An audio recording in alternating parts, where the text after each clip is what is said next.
Hola a todos. Bienvenidos a Los Tres Pies del Gato, soy Sonia y hoy vamos allá con el tema 26, la segunda parte. Y es que ya en la parte 1 empezamos a ver todos los conflictos bloqueantes. Os dimos las pistas de qué nos puede indicar en una persona que tiene un conflicto bloqueante.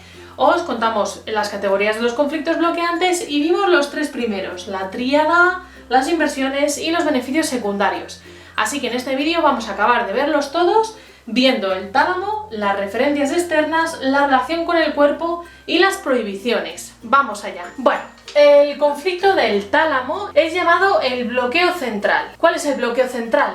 El juicio. El tálamo es, ya sabéis que es una zona que está en el centro del cerebro y no está conectado a ningún otro órgano. Es, digamos, que el centro del control del cerebro, él dice lo que se tiene que hacer y lo que no, la información que pasa y la que no, por ejemplo, interviene en la regulación de los sentidos, controla nuestro estado de conciencia, interviene en el estado de vigilia y también el del sueño. El tálamo es el gran juez, es nuestro gran juez, es nuestro ego, por así decirlo, por eso nos bloqueará en un conflicto del juicio. Me juzgo mal a mí mismo, tengo miedo a ser juzgado o me siento juzgado. Estas personas, como pantalla, van a sentir detrás una gran culpa. Detrás del juicio hay una culpa. Hay una culpa por algo. Algo se ha hecho, que se ha instaurado una gran culpa y por eso tememos a ese juicio nuestro o de los demás. Estas personas suelen tender a pedir perdón por todo.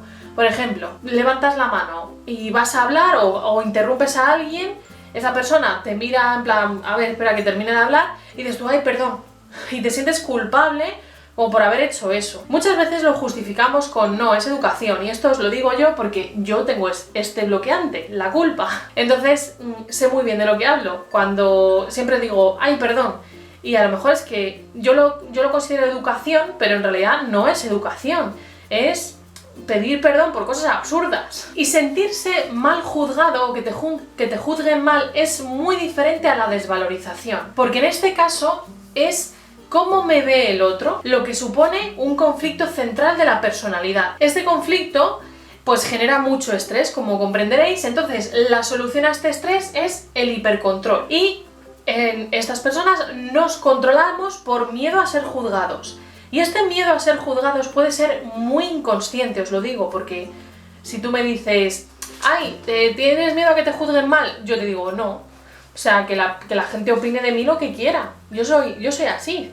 Pero es inconsciente, por eso os digo que tú es que mismo no te das cuenta de lo que está pasando. Pero, por ejemplo, si se está viendo una película y se tienen ganas de llorar, las personas que tienen este bloqueante, como yo, se nos generan lágrimas, pero digamos que intentamos controlar ese lloro, porque ay, ¿qué van a decir? Que estoy llorando con una película, ¿sabes? Pues ese tipo de... ahí puedes ver atisbos en esos detalles. También pueden ser personas que les cueste mucho entrar en las emociones y no se permiten expresarlas, porque si lloro hago el ridículo. Pero puede que sí o puede que no. Yo, por ejemplo, cuando estoy en terapia, a mí me da igual llorar porque sé que estoy liberando esa emoción y estoy viviéndola en ese momento. Entonces sé que no estoy haciendo el ridículo. Son personas que no pueden cometer errores y que se bloquean en la vergüenza. Es que puedes tener los dos extremos, o personas que parece que no tienen vergüenza, o personas que tienen extremadamente vergüenza. Son dos extremos de una misma cosa. Entonces, lo bueno es el equilibrio. Cuando no hay conflicto, estamos en el equilibrio. Cuando hay conflicto, estamos en el exceso de cualquiera de las dos. ¿Cuál es el preconflicto? O sea, ¿qué hay detrás de este conflicto? Pues un deseo de perfección, ni más ni menos. Soy capaz, pero no soy bastante. Tenía que haberme dado cuenta antes, qué mal lo he hecho. También se puede desarrollar este bloqueante a través de un shock, es decir, de un evento traumático, pues una regañina, una palabra fuera de tono que nos diga, por ejemplo, un profesor, si es que no vales para nada. O, por ejemplo, algo típico de las madres de antaño. No hagan nada que si no van a hablar de nosotros, nos van a decir cosas de nosotros. Entonces, cualquier cosa de estas puede hacer ese clic y que la persona vuelque en este bloqueante. El remedio al juicio, ¿cuál es? El amor. El que ama no juzga, simplemente te ama tal y como eres. Y el que juzga no ama. Así que, si vosotros os encontráis juzgando a alguien, ya sabéis que en ese momento no estáis en amor, no estáis soltando amor, entonces no esperéis recibirlo. Esto lo digo por mí también, claro. En terapia, ¿cómo se trata este conflicto? Bueno, pues el terapeuta tiene que tomar un rol de autoridad, un rol autoritario, y sobre todo le tiene que dar permiso a la persona que tiene este conflicto que se desinhiba, que se desahogue, que se suelte, que no está siendo juzgado, que solo está siendo amado, que tiene libertad para desobedecer, y repetirle que lo importante no es tener éxito, sino intentar solucionar ese problema, intentar salir de ese atolladero. El conflicto del juicio de la culpa del tálamo es un conflicto bastante profundo y bastante complicado. Hay que tener mucha mano izquierda para sacarlo de ahí. Vamos a pasar a las referencias externas. Es cuando la persona pone todo fuera de sí mismo. Es como si fuera un niño.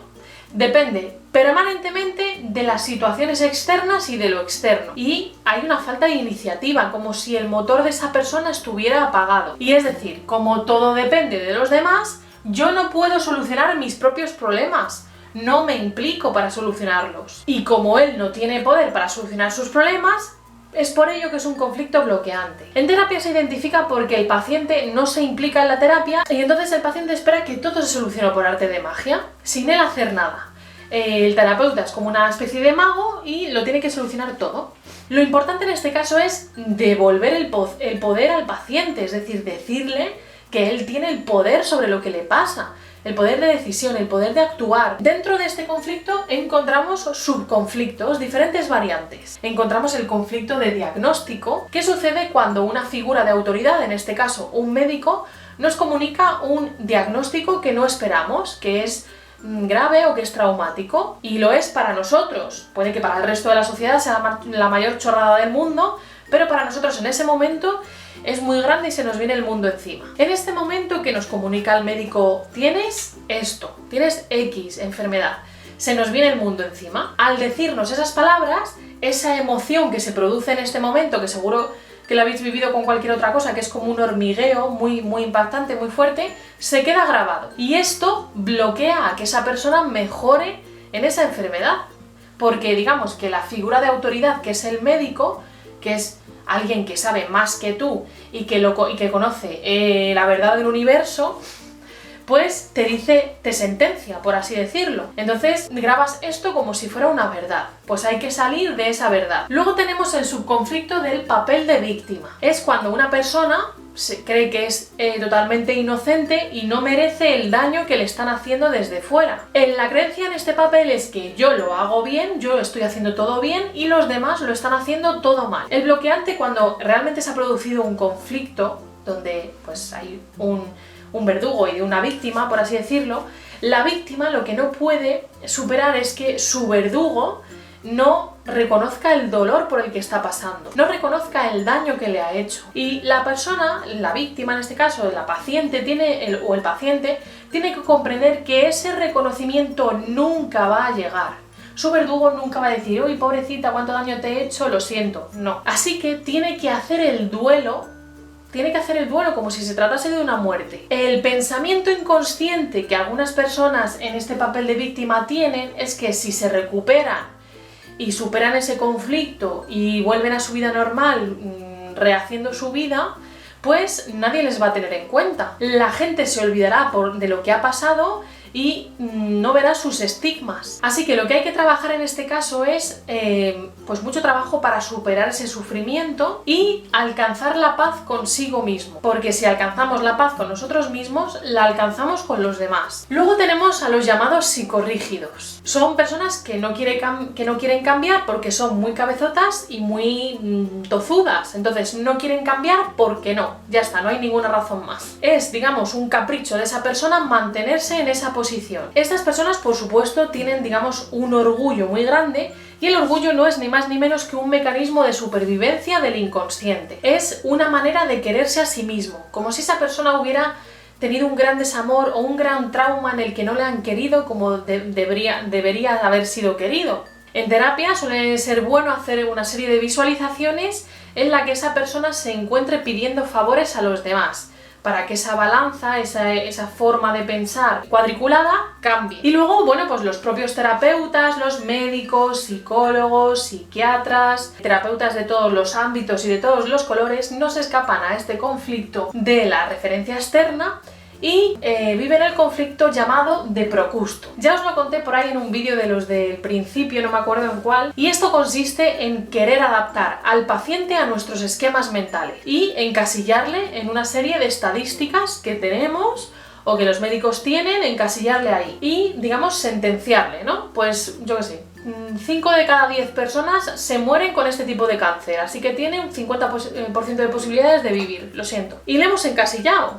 Lo que hay que hacer es adaptarnos nosotros al paciente, adaptar nuestros conocimientos al paciente y no dar por sentada la verdad del universo. Nadie tiene la verdad del universo, así que no digamos, va, es que si tiene esto, es que es esto. Pues es que puede no ser.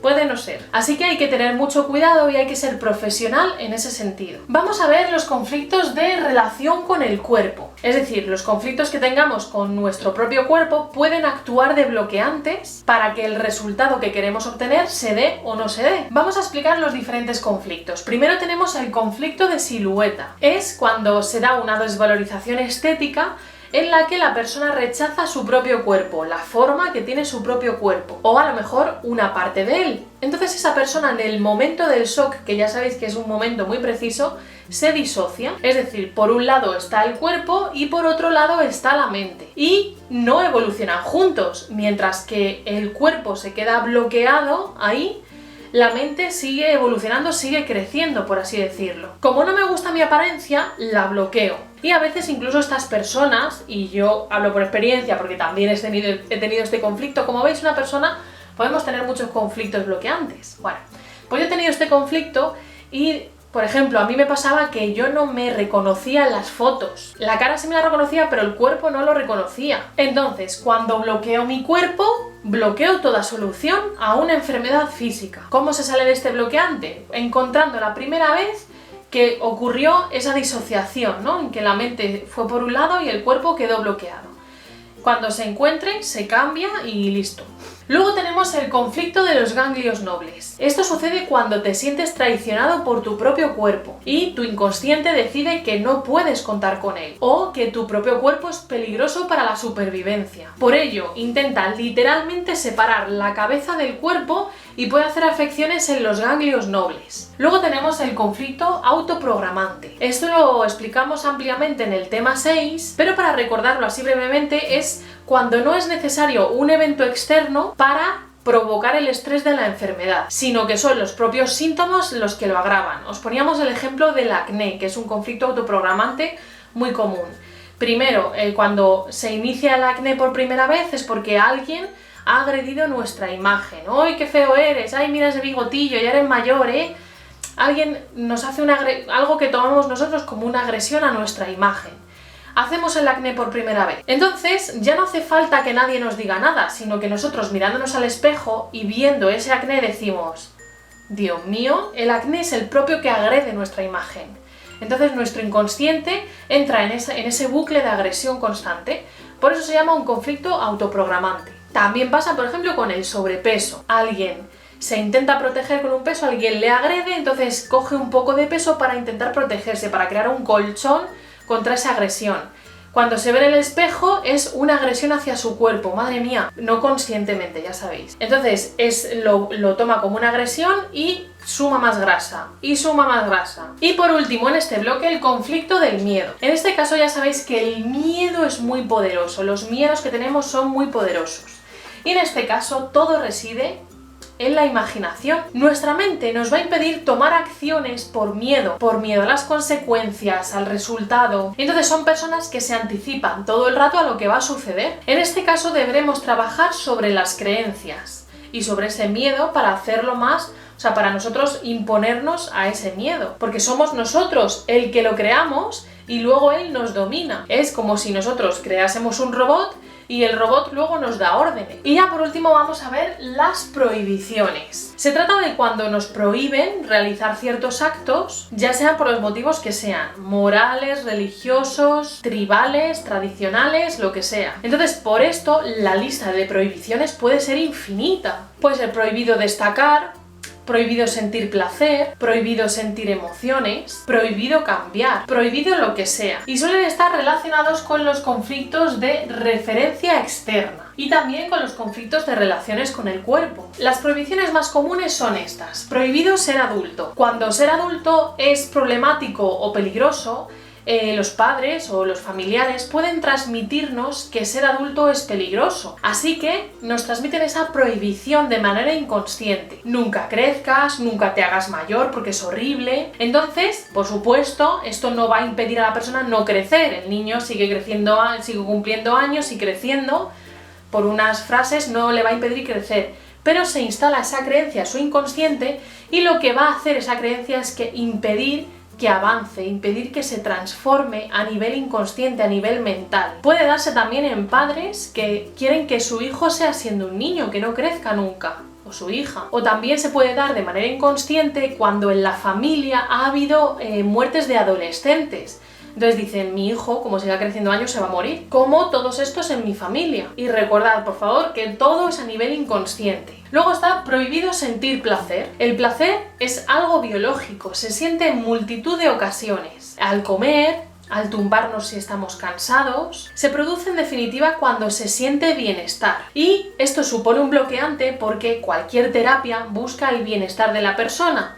Y si la persona tiene bloqueado el placer, que se produce a través del bienestar, pues no va a querer encontrar su bienestar porque tiene prohibido sentir placer. Por ejemplo, en muchas religiones y en muchas ramas religiosas el placer es un pecado, entonces esto supone un gran bloqueante en sus vidas y en todos los conflictos que viven dentro de ellas. También tenemos, por ejemplo, prohibido sentir. En muchas ocasiones se nos inculca, sobre todo a los hombres, que los sentimientos nos hacen ser débiles y que debemos bloquearlos para que no nos hagan daño. De esta manera los bloqueamos y cuando hacemos terapia es imposible acceder a esos sentimientos. Hay que empezar cambiando esta creencia, la de los sentimientos son peligrosos o nos hacen débiles.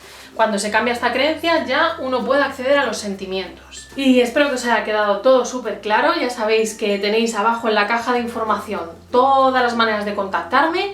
Podéis dejarme vuestras dudas en la zona de comentarios que siempre os leo y siempre os respondo. Y nada más, chicos, suscribiros al canal si es la primera vez que estáis por aquí. Y para seguir este curso de biodescodificación y muchos otros vídeos, os invito a que visitéis las pestañitas de listas de reproducción o de vídeos del canal y busquéis y echéis un vistazo, que seguro que hay vídeos que os interesan muchísimo. Y nada, espero que estéis pasando un muy buen verano y nos vemos en el próximo vídeo. ¡Besos a todos!